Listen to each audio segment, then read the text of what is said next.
Without further ado, I'd like to introduce tonight's speaker. For the past 2 decades, experimental musician John Olson has been at the forefront of the intersection between electronic innovation and aesthetics. Alongside Nate Young, the duo make up the band Wolf Eyes and have created, quote, a mini universe of experimental music, releasing acts on their Lower Floor Music and collaborative cassettes and numerous homebrew labels, end quote. These releases include such seminal albums as 2004's Burned Mind, released by Sub Pop Records, and 2015's I Am a Problem, Mind in Pieces, released by Third Man Records. They have gone on to pioneer their own self-created genres, including trip metal, psycho jazz, Michigan progressive nightmare, and downer folk, while being acclaimed practitioners of the more established traditions of harsh noise, musique concrète, and hardcore.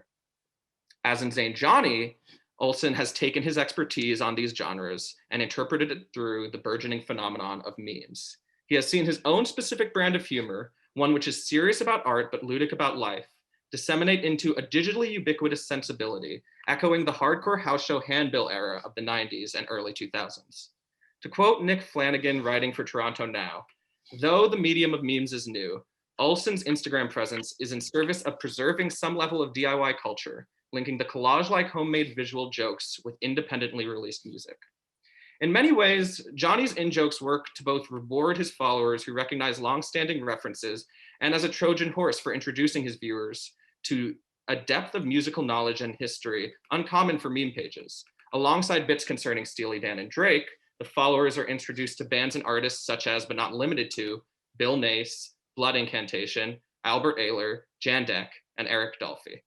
Further, his Sundays Ozone playlists and podcast, Rich and Johnny's Inzane Michigan, further solidify Olson as an influencer not just of humor, but of musical taste and music history at large.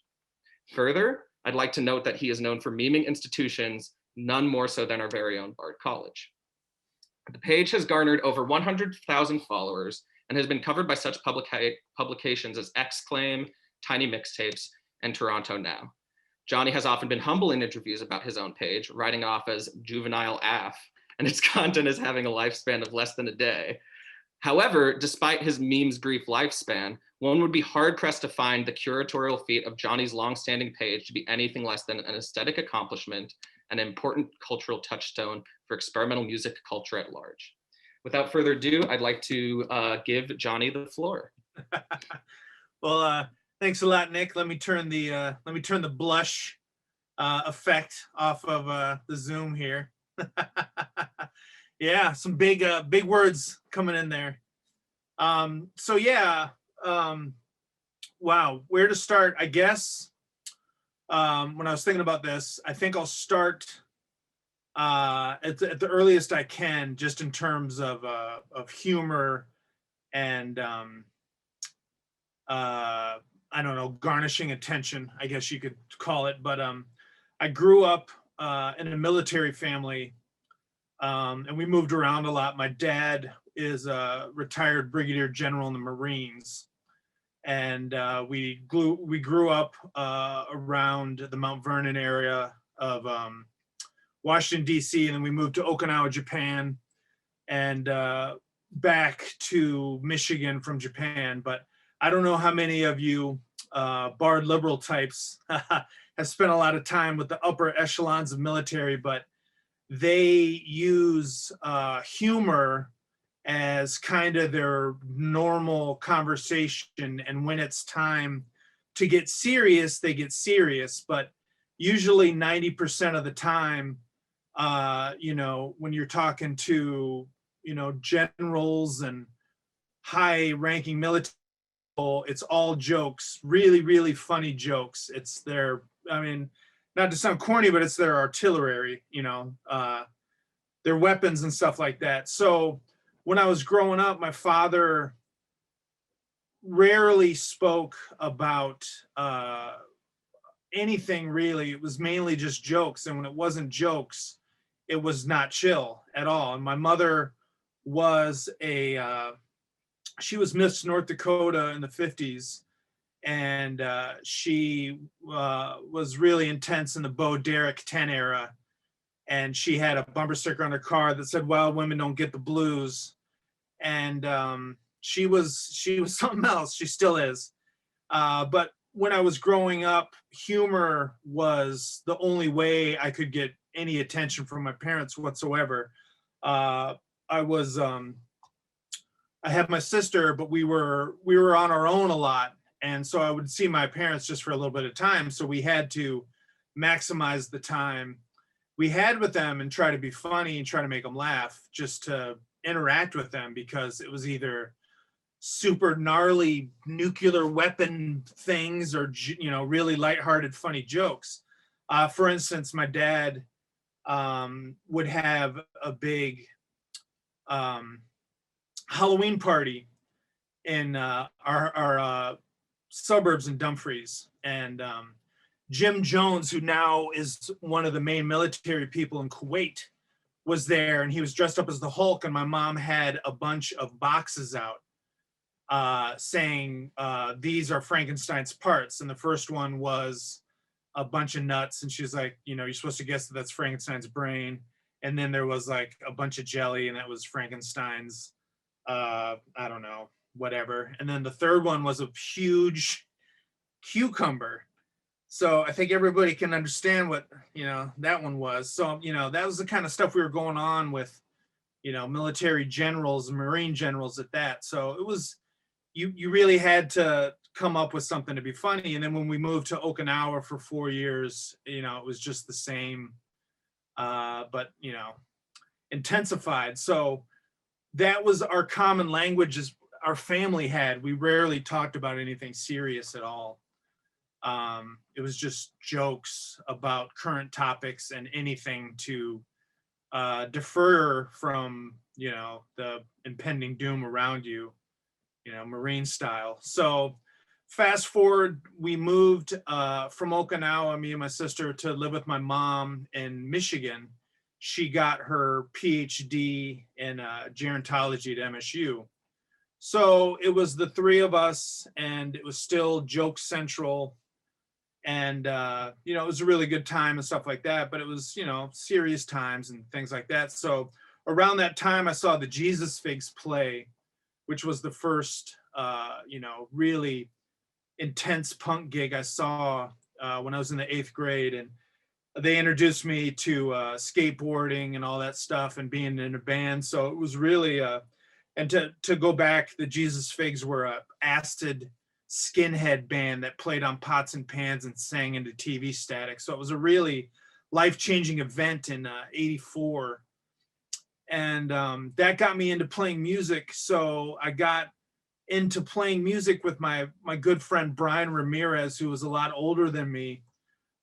So I was hanging out with these acid-drenched, destroyed, kind of outsider hippie people, and I was just a straight edge ex-military skater rat, listening to Negazioni and the Crucifix and stuff.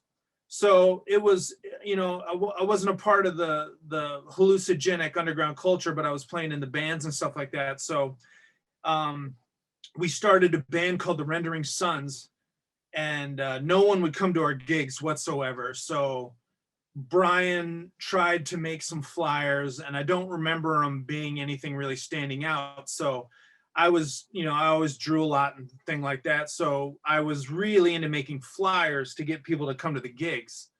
And we would hang them up, put them on the posts and stuff like that. And I remember metalheads would come and they would last less than a minute. They would just come and leave. There was a gallery that would let us do gigs overnight, or not overnight, but when they closed. So, the flyers were almost more important than the music. The music was good, but, the flyers got people there and they just instantly left. And very few of them would carry on. So Brian and I and my friend Jeff Dunn started a band called Plants and American Tapes around the same time. And we would make flyers and tapes with handmade covers and things like that. And no band in East Lansing, where we were from, didn't like us. And we got to the point where we would just show up with our equipment and people would pay us to stop. So it was always a dichotomy of these getting people to something that they don't want to see. And that really, with Ramirez and everybody else, we adored that. We thought that that was so cool. And, this was early 90s, late 80s, and it was incredible that we could, sell something that nobody wanted. And it gave us a lot of freedom musically and to just kind of go like that. So anyway, we started a band called Universal Indians with Gretchen Gonzalez, and we played a lot of gigs, and we still no one no one would check us out, but the art was still at the forefront, and we were still always obsessed with house shows and the aesthetics behind it, but no one really caught on or really embraced what we were doing. So we just kept growing and morphing on our own, completely homemade and kind of outsider. We didn't really have a lot of contacts with Ann Arbor or Detroit and stuff like that. So out of that, I met Nate and Aaron Dillaway in the mid 90s, late like 96, 97, maybe even 95. And at that point, Lansing and Ann Arbor were really, universes apart. And I got along with them really good. And they opened me up to a whole, world of aesthetics and stuff like that. So the art and American Tapes at that point really took off. And, it took off in our thing, but it didn't really pop off audience style. We were doing shows and stuff like that, but still it was just really alien music that we, really lavished in. The freedom of it, that we could, do what we want and be completely outsider and everything like that, and still have aesthetics that would try to bring people in to the pool to see what it is. So we did, Universal Indians did a gig with Sonic Youth in the late 90s that, it was really good because it put us out in front of their audience, and they just, the audience didn't necessarily dig it per se. And, but we were still able to do our thing in front of a wider audience.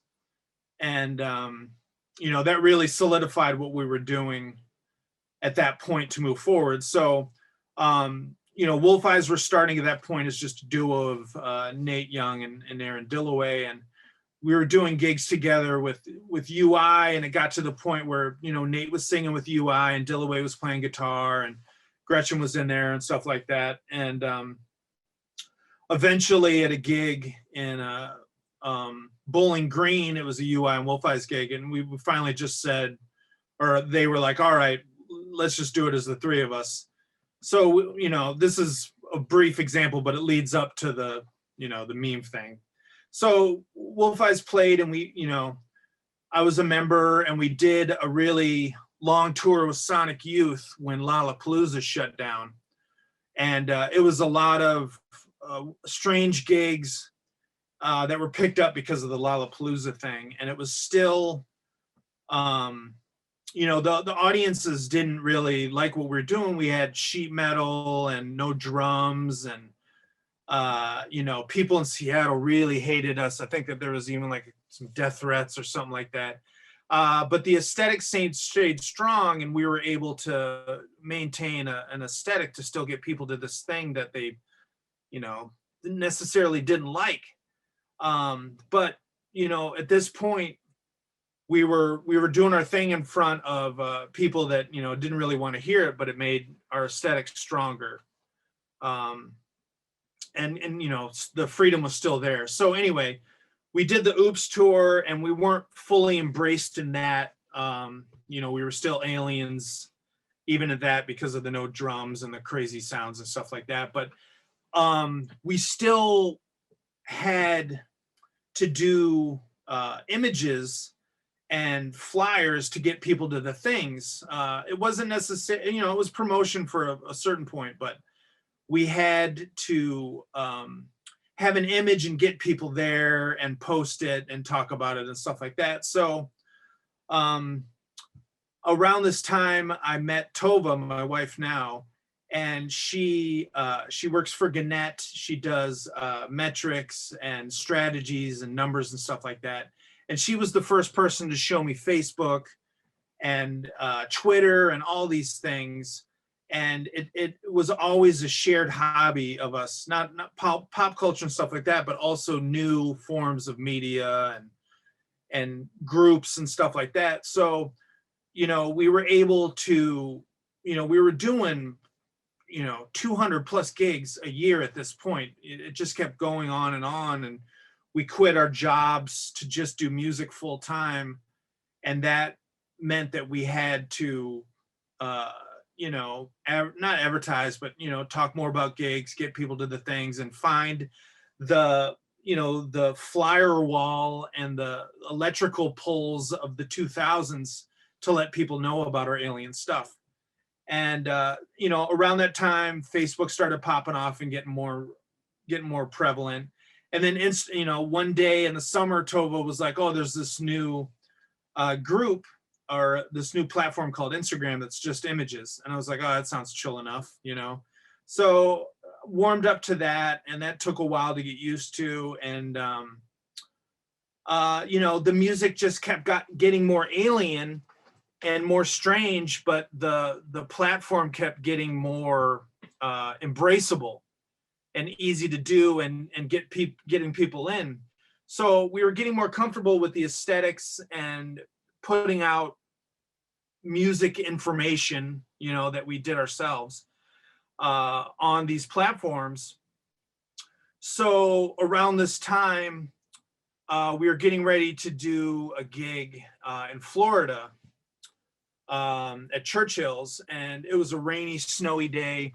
It's kind of winter doldrums, and that was infamous Noise is Dead interview, and that got a whole bunch of people upset. So that was kind of a big fissure, number one, there, that we were able to not necessarily manipulate, but put in the forefront of these platforms and kind of, sink it through the seams of society and the underground, but it somehow was able to float over to mainstream normal culture, which again goes back to people coming to the gig and leaving, but also gives you an extreme amount of aesthetic freedom and, almost aesthetic weightlifting, because, when you're doing your thing in front of people that don't want to hear it, you got to play not necessarily better, but more truthful and soulful and things like that, rather than just playing to people embracing everything. And, this isn't for everybody, but this was my personal kind of view of it. So the Noise is Dead thing was going on, and that was isolating, but yet, welcoming to a whole crew. And then we got signed to Third Man. And, at this point, we were getting really good at promoting ourselves and getting people to the gigs without the help of promoters and stuff like that. So, we always, being proud Midwesterner Michigan people, we were always, proud to do it ourselves and get what you can from your own work. So Third Man was like, how about you take over our Instagram page for a day, not even a day, half a day. I don't even think it was 24 hours because they shut it down. So we did it on Devil's Night. I think it was 2015 or 2016. And it was just a normal day that, I would do skateboarding, friends, dumb jokes,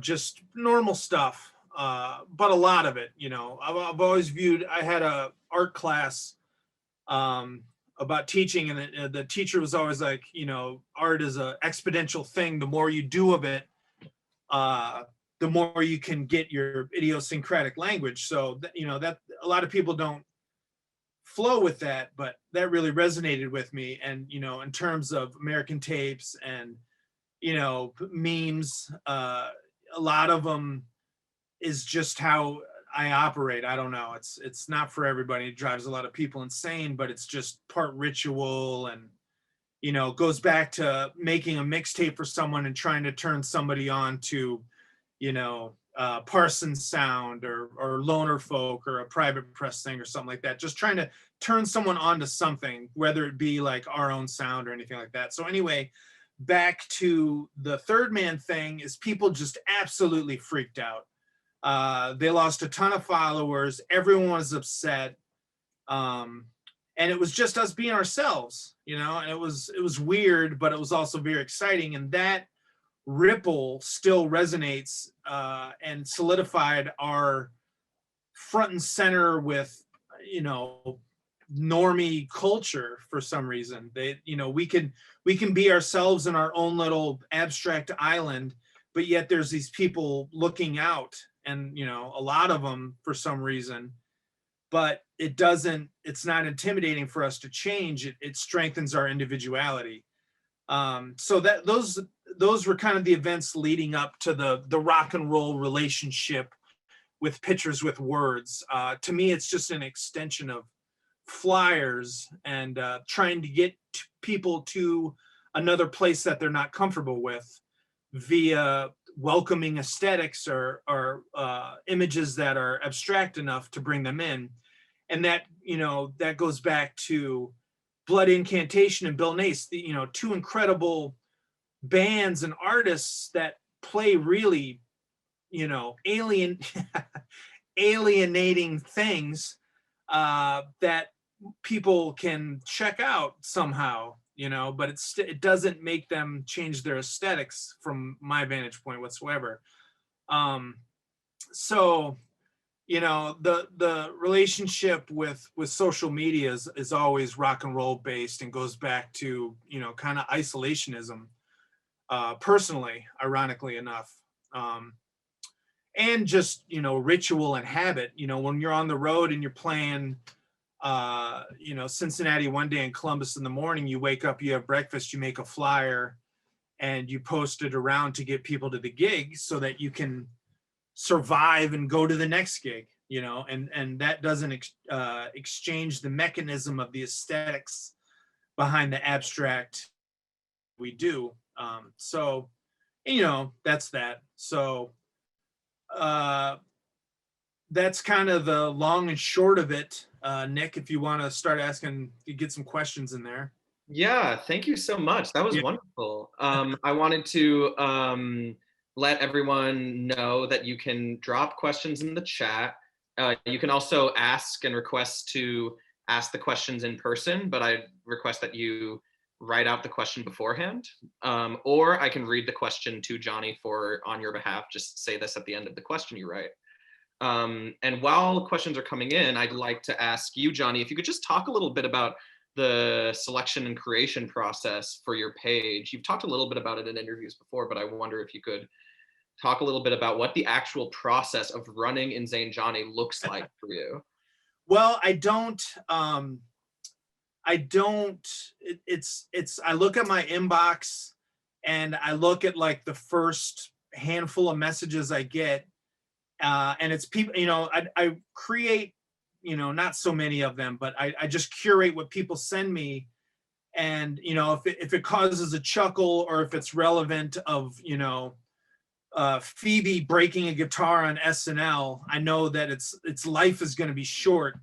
So I just put up the ones that get a chuckle, or I think that will get people, to have a common joke about a current event that just happened. And then I just post them and tag them. If I get lost in the shuffle, I don't, I forget to tag them or forget who sent them to me. I'm not, people think that I'm stealing them here and there, but I'm not. I don't understand how people think that I'm trolling somebody with a private account. I can't even see their things. So if it's handed down from another person, I just watermark it or let me know who did it. I'm not looking to piss anybody off, from the creator ownership of it. I view it as a conversational piece, a brief cultural funny pages article. It's the funny pages of modern society. It's a phone with the googly eyes coming out of it. And I was actually going to mention that you have said in interviews before, like, I don't spend all my time, I turn my phone off and leave it in the car. I don't spend 8 hours a day on the funny pages. No, I don't. I treat it like a job. I look forward to days where I don't have to turn my phone on and I keep it off on the weekends, and it's off as soon as I can turn it off. So I've never logged on to Reddit. I couldn't even tell you what it looks like.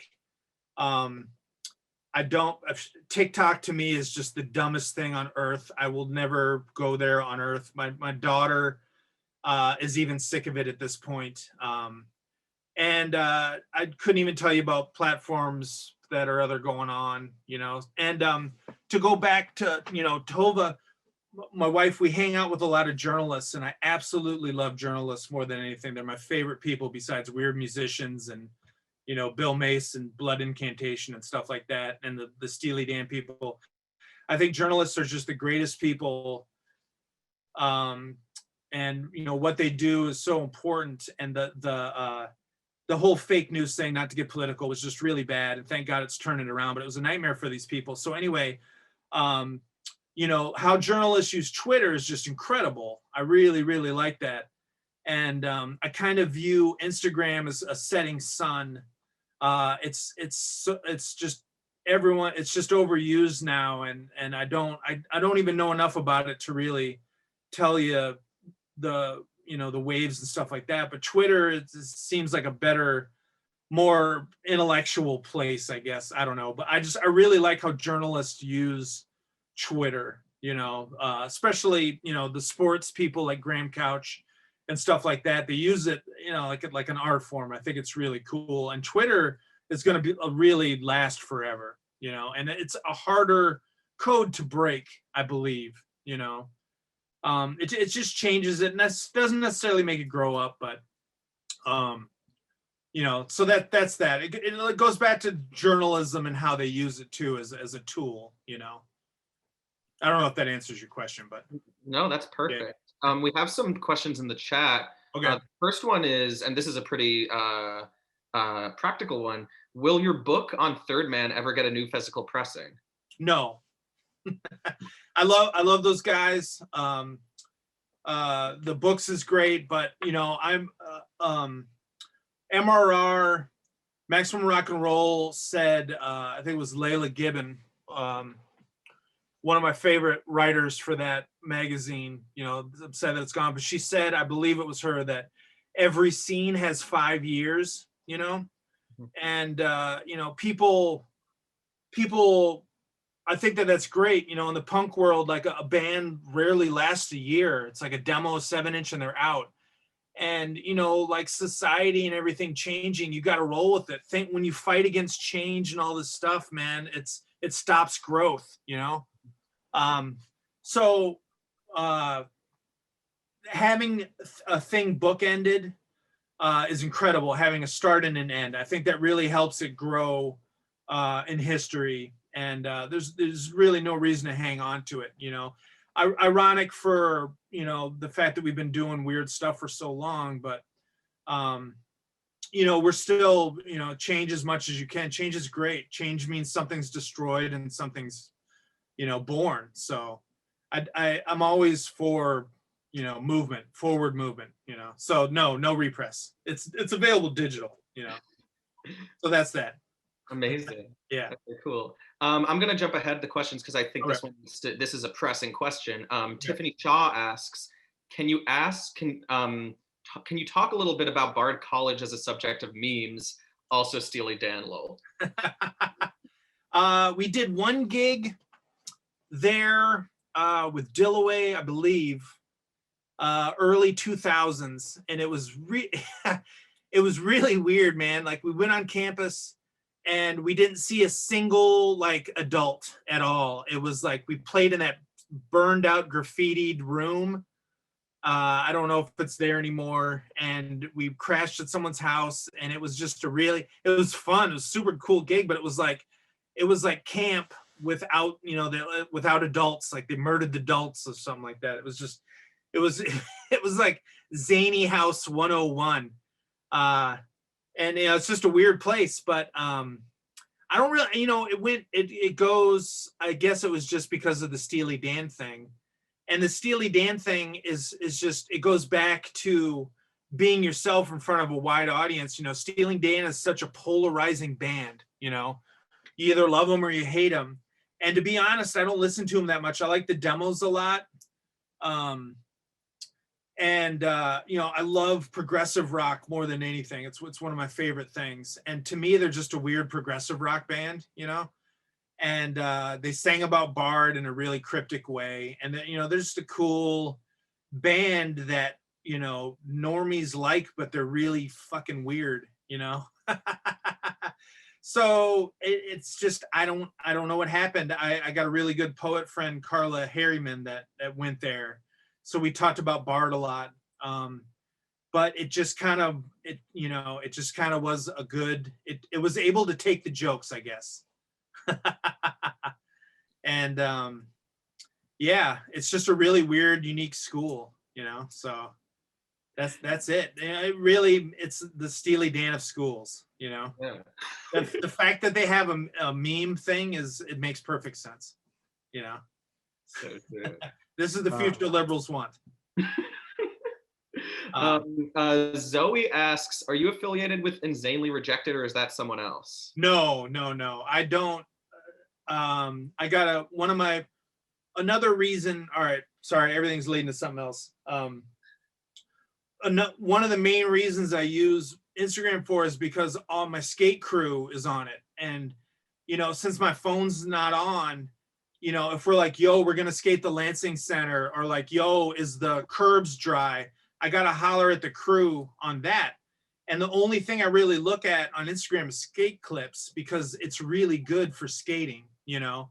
I think it's one of the best uses of Instagram, besides getting homies to your gig, is skating. It's perfect, So just the discourse and the daily rigmarole of skateboarding is worth Instagram enough. And I got to know where the session is with the boys. You know what I'm saying? And my main homeboy DJ Earl is a beat guy. Does a lot of stuff on SoundCloud, and he does a lot of local rap stuff. That's his scene, man. Putting a clip up with a beat, that's just amazing. I love that. It's good. It's a good way to get his music out there, and it's a good way to show the skate clips too. So it's Instagram and skating is 101. So if I'm not on it, I don't know where the session is. I gotta go at it in obtuse ways, because none of the skate crew is on Twitter. It's like sports writers and whoever. So I forgot what the question was. No, that's totally amazing. Yeah. I also want to say Carla Harriman has said hello to you in the chat. Oh, all right. Yeah. She's one of my favorite people.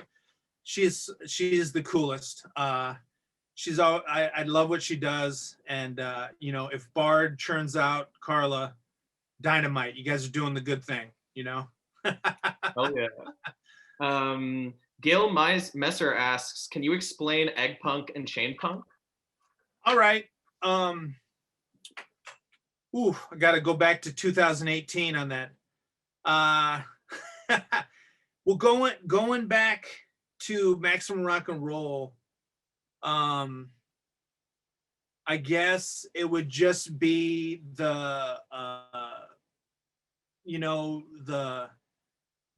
outsider punks that weren't all chained up and tough guy and tough yada yada, spikes and all this stuff. And then you got the Raymond Pettibon kind of interior egg punk kind of people. So I guess you're talking about a visceral versus kind of a socially introspective, alienated. I mean, they're both alienated, but I guess the chain punks would be a little more social, because you really got to be intense to be chained out by yourself. That's like coming up on some like He-Man stuff, Whereas the egg stuff, you're alone and you're an outsider punk and just kind of weird, not necessarily muscled up and graffitied out and road warriored out. So I guess the difference would be interior versus exterior. Chain punks are sheet metaled up for society, whereas egg punks have their yolk boiling from the inside from being stuck indoors too much. So there's the short of it, 2018 style. I guess it would be the difference between the Happy Flowers and the Cro-Mags, maybe, I guess, we'll go from there. It's kind of an outdated mindset, to be honest. Sweet. I Okay. think egg punks go on more dates Figures. because they're not broke. Okay, so alumni rejected denied asks. Oh yeah, I'm sorry. Let me go back to that. I don't those dudes. I don't know what they do. My friend Bruno, I was telling about the skating thing. That's what that led to. Bruno lets me know those guys are up to. I don't look at them. I know they charge for like demos and stuff like that, and I think that that's just fucking whack. So I don't know. You know, people can do what they want to do. But you know, when you start charging money for stuff and like, you know, hyping up people's demos and noise stuff, I don't even know if they do that. But Bruno told me that that's the kind of stuff they do. I don't look at other people's stuff at all. You know, I look at what people send me and I put it out there and just move on. You know, that also brings up a question that I had, which is about your account was deactivated, not deactivated necessarily, but away for a while.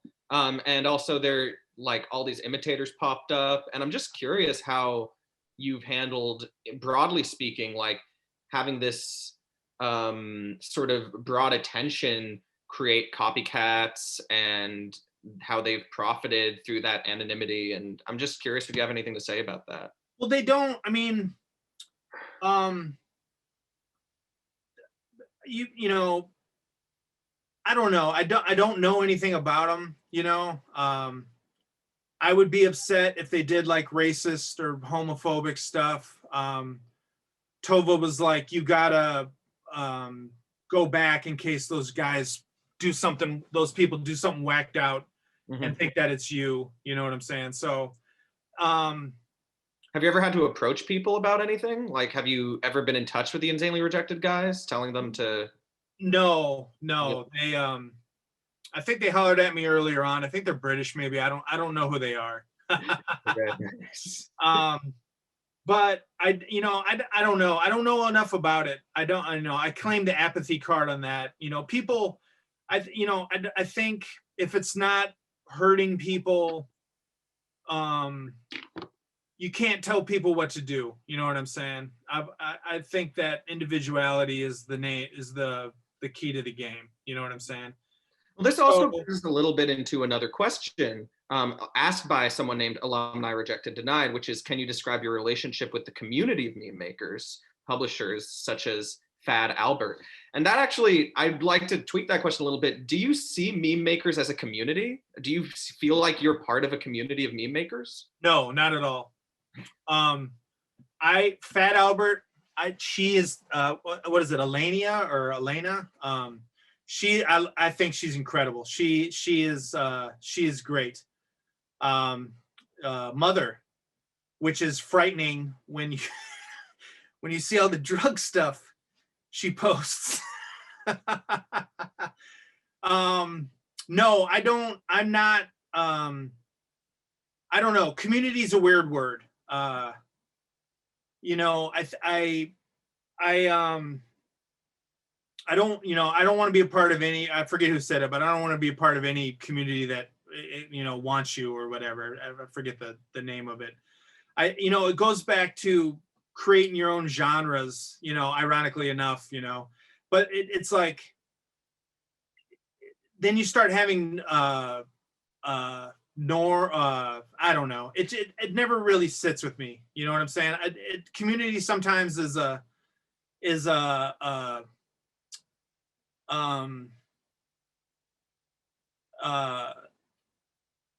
you gotta, individuality, you know, it kind of mutes individuality, I guess, you know. It's skateboarding community somewhat, but you know, I like a community where everybody's individuals, you know what I'm saying? Which goes back to creating a genre that really isn't, so that you bring your own thing to define it. You know what I'm saying? This actually jumps off of a question that Kent Dunn asked, which is, and I think this has to do with what you're saying. Can you talk about your impulse in creating your own new micro genres like psycho jazz or trip metal? Do you see it as connected to the new birthing of new memes? And also, I think that has to do with what you're saying of like creating your own genre means you're in a category of your own, in a sense. Well, that without sounding arrogant or pompous, it goes back to having an image that brings people to something alien. You know what I'm saying? Rather than something agreed upon or common. And it's a Instagram and all these platforms are a huge way to create your own reality. And create your own world. If you don't like it, change it. Make it your own. There's no rules. There's no anything. So it's very seductive in a DIY aesthetics. You can, Nate and I talk about this all the time, how incredible it would be if every person invented their own genre. It would change so much. And it goes back to the noise is dead thing, because what was appealing to me as a kid and noise is that you could do anything. It had so much freedom to it. And then when it started getting into this racist, all this stupid stuff, retreading old ideas of corpses and all this, yada yada, it was just a really turn off. It was and then you get elitism involved, and this is true and this is not, and it just competition, man, no thank you. Just be yourself, and create yourself and create your own world. And if you want to be a part of it or have other people be a part of it, bring your own individuality and creativity to it and morph it into your own thing. And I think that platforms like Instagram and Twitter and all that stuff, you have the possibilities to do that. And as a artist and a musician, it's amazing, inspiring. And psycho jazz and trip metal and all this stuff, it ended up being something that you still can't necessarily define historically. It's this, it goes back to Frankenstein. You put your hand in the box and it's Frankenstein's cucumber. It's like, whoa, and I think that to me that's inspiring, rather than retread competitive harmful things. It should be fun, and it should inspire you to be your own thing. It's like skateboarding. Create your own tricks, create your own fashion, stand alone. A crew of individuals is way stronger than a bunch of people with the same language. Well, that actually brings us back also to memes, and also to a couple of questions that I'd like to fold together to a certain extent. One is from Asher. What are your thoughts on 4chan, including the non-political boards, specifically the non-political boards? And then Gentle Femme Dom Mom, my milkers, okay, asks, do you see posting memes as similar to journalism in any way? Or is it anti-intellectual to post memes on Instagram? Responding to how you just said that journalists use Twitter in an intellectual way. That's a good question. 4chan, I've never been on. Tova's told me about it. I couldn't tell you if it was before that it was 3chan or now it's 5chan. I don't know anything about it. So I'm going to play the boomer card on the 4chan. Anti-intellectualism, that's a really good question, because to use my friend Graham Couch, who I think uses Twitter incredibly in his own way and gets people talking, like doesn't people don't agree with him, and he's there because people don't agree with him, and he does it in a very artful way and a very journalistic way. I don't know if he's on Instagram, but his main thing is sports, local sports, and I don't really know how sports translates to Instagram. I think a good image with words, aka meme, should sting, have a tail that snaps and then it's out. It's like a scorpion thing. So there's intellectualism involved, but I don't think it has the staying, the thing about having your phone on and off, you can do a batch of, funny things about the Super Bowl on Friday. And when you look at your phone on Monday, they look horrible. They don't age well, their time has come. So intellectualism with that, it's like maybe it's a intellectual 4th of July. You look at the pretty bursts in the sky, and then you go, and then it's over. It's already July 5th, Whereas Twitter is more like Christmas, where it keeps going in an order and it grows and stuff like that. I mean, stuff dies on Instagram pretty fast, So intellectualism, that's a good question. I don't know if I can necessarily answer that. I guess I wouldn't go to a political discussion on Instagram. I thought that the Capitol insurrection thing, I thought was terrible. I don't think there should have been any. I mean, there's memes about that immediately, and that was just really sad and horrible and not funny at all. Not to sound downer about it, but it was a really low point for a low era, the lowest. Not necessarily the lowest, but anyway, without going there, I didn't, that was a real turnoff. You know what I'm saying? That didn't have the sting, the police factor. So yeah, and that's a good question. I don't know if I can answer that necessarily, I don't know if you log into Instagram for intellectualism, Yeah. Because you can see Fat Albert talking about hiding your doses from the security guard, which is amazing and hilarious, but it's its own intellectualism in its sense, Right. Ed Halter would like to ask, what do you think social media has done in the long term to DIY underground culture? Has the relation to normies changed, for instance? Say as much as you can about this. Well, that is a really good question. I would, I got a really good friend, Brad, a skater from Chicago who's in the band Sniper Culture. And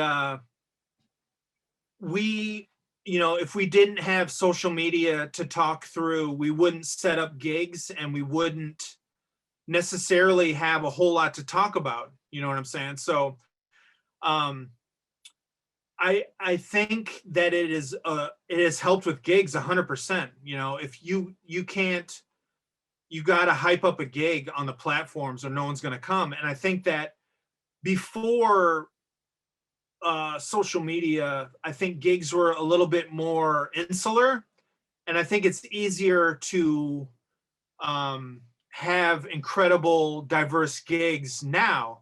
I would like to reference my good friend Becky and Dallas in Hamilton.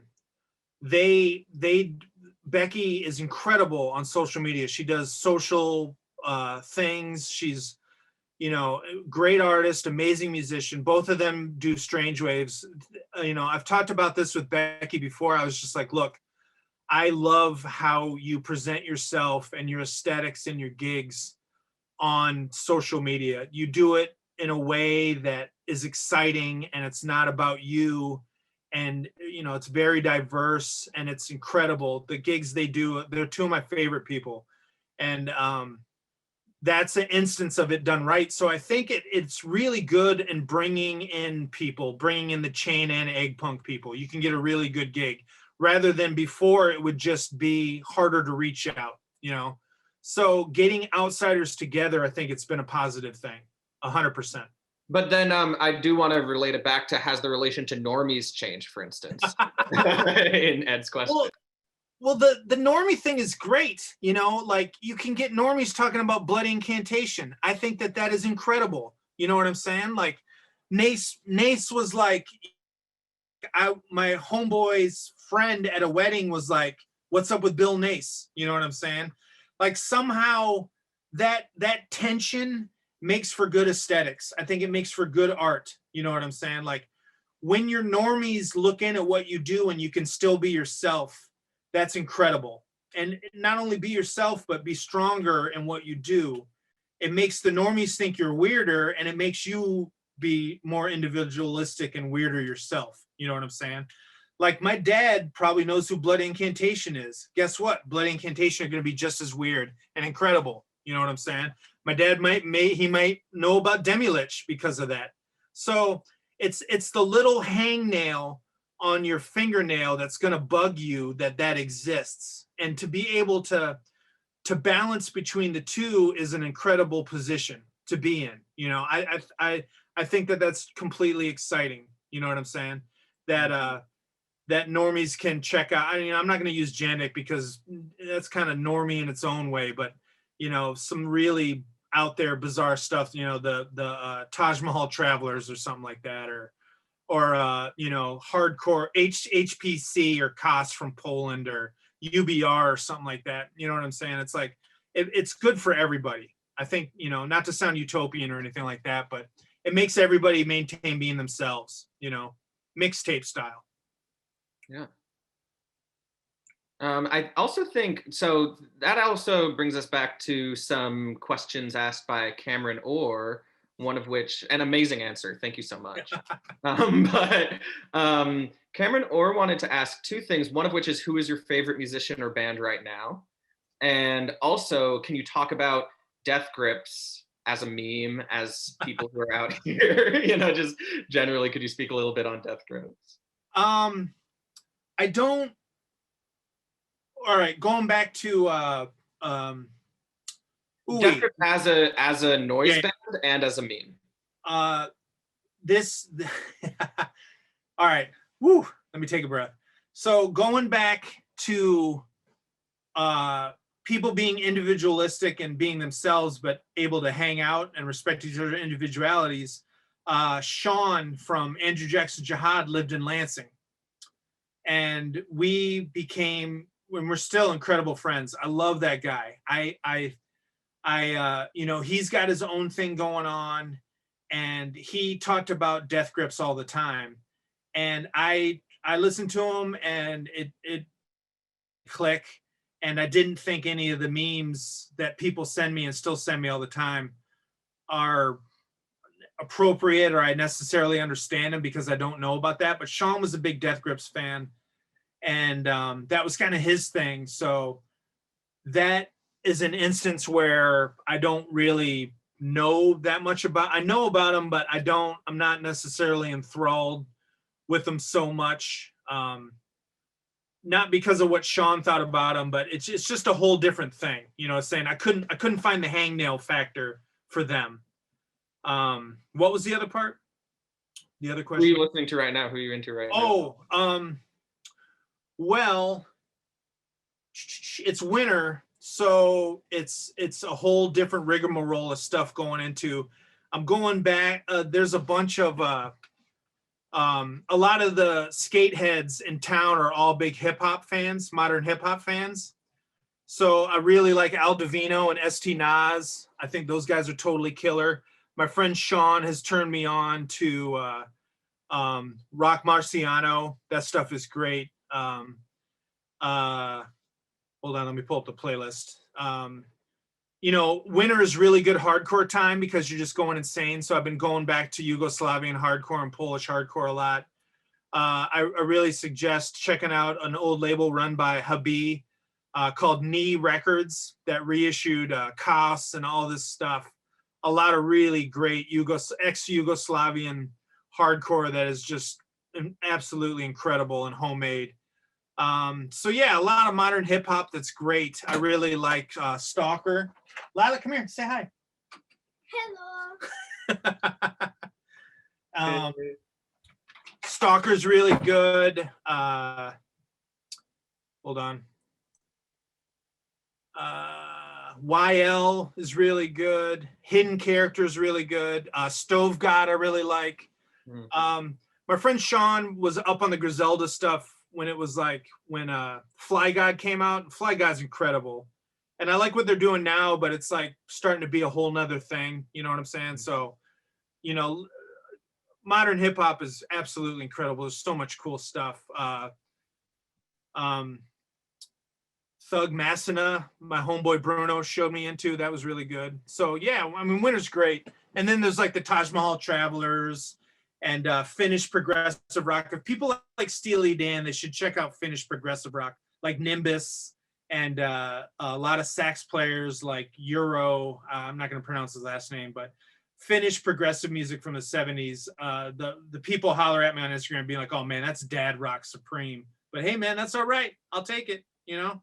So yeah, that's what I've been jamming. It's a constant. I mean, waking up is incredible because there's so much to hear and so much to share that it's hard to sleep at night, man. You know, it's like when Nadas invented the Ollie. It's just like, it's really exciting, you know. It's fun and it's great to turn people on to stuff and be turned on to things, you know. That's the Gemini in me mixed with Aries. Nice. Yeah. Gemini and Aries. I didn't Yeah. know that. That's amazing. I'm going to ask a few more last quick questions before we wrap this up. But Asmir asked, did Wolf Eyes and Sonic Youth share equipment on the road? No, God, no. They weren't against it. You know, those people are great. That band is so cool. I love them all. They were so much fun to tour with. But we had our amps, and you know, we had to, when we did those gigs, we had to, you know, we were sound checking at like 2 PM. And you know, we'd be there all night. So no, we weren't sharing equipment. We may have shared an amp here and there. But you know, unless it's guitar, the amps that we use have to be really good for electronics. And electronics don't sound good through like Fender Twins and stuff like that, and half stacks. I mean, those guys are analog as hell.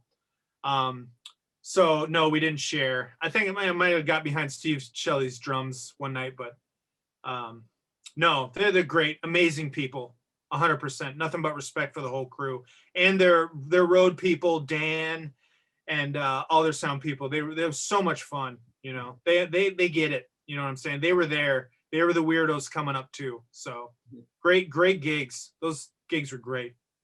Amazing. And then I really want to ask this question that someone just asked. Do you remember any Tony Conrad or Theater of Eternal Music memes that you've posted? Do you relate to Tony's sense of comedy or social action in relation to noise/repetition or different modes of communication? Oh, that's great. Buffalo style.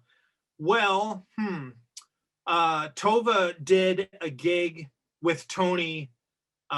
She played this sheet metal thing that looked like a mailbox, and Tony played violin, and he was all worried because they could only play for 20 minutes. He was like, you know, it's got to be like 2 hours or something like that. I think Tony Conrad's amazing, you know, is in terms of minimalism and stuff like that, and the things he did with Fluxus. He's an amazing artist. And, you know, if you ever want to chuckle, read his ex-teacher reviews. Those, I think they were on Yelp or whoever. Whatever. Like Richard Professor, it's amazing. His reviews are incredible. You know what I'm saying?